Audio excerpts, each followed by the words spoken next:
My dad and my uncle would have played for Carlow, and then growing up I had 4 brothers, they all played for Carlow as well.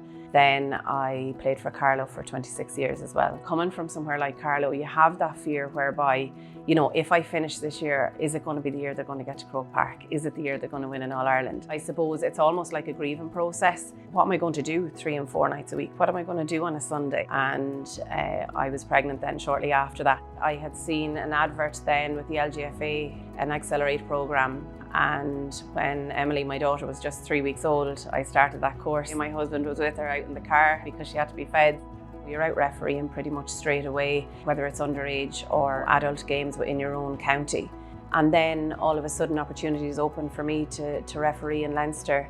I thought my dream of getting to Croke Park was over. But last May I got a call to go and referee Meath in Dublin last year in Croke Park. But it's a huge reward for the commitment that you're given. There's huge opportunity. I was lucky enough to do the female leadership programme as well.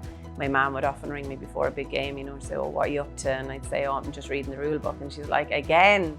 I suppose in my days of playing, I would never have remembered a referee saying, you know, I made a mistake or I got that call wrong. Whereas now the communication is huge in a game. When I was playing, it was all male orientated. I do get a few people kind of looking saying, is this a woman or is it a man with a ponytail coming to referee a match? For a long time, there was referees there that were reffing the same men's rules as ladies' rules.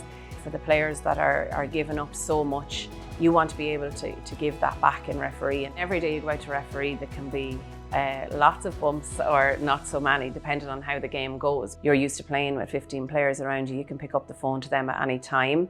I suppose it does take a different kind of strength to go out there and referee. The networks now that are around you, there's so much support and everyone's only a phone call away.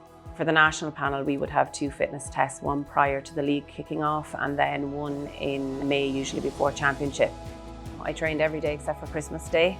It's pretty much 4 or 5 times a week that you're training and all year round really. So there really is no off season. Our commitment is as much, if not more, as it is as a player when you get to that standard of refereeing, and if you want to go to the top, you certainly do need to put in the work. The league kicking off now, we've been training all over Christmas for it, so you can't wait for it to start. Each game that you are appointed, you kind of do feel privileged to get that game.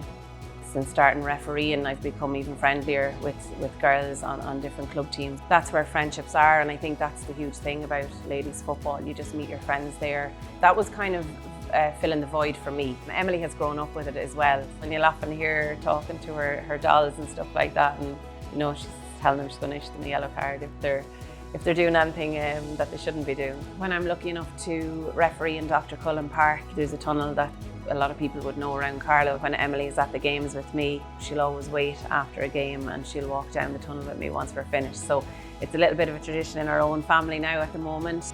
Last year in Carlow, we had a very successful young whistler course. All of those young whistlers refed the Go games. They're getting a knowledge of the rules as well from their course and from doing these games, and then they're bringing it back to their own club. For the younger players, under 8, under 10 and under 12, they're looking at a young girl in the middle of the field. I think the growing presence of lady referees on the pitch as well just make the younger girls see that it can be done. Definitely referees can be role models. I would certainly see that it would be something that younger players can aspire to.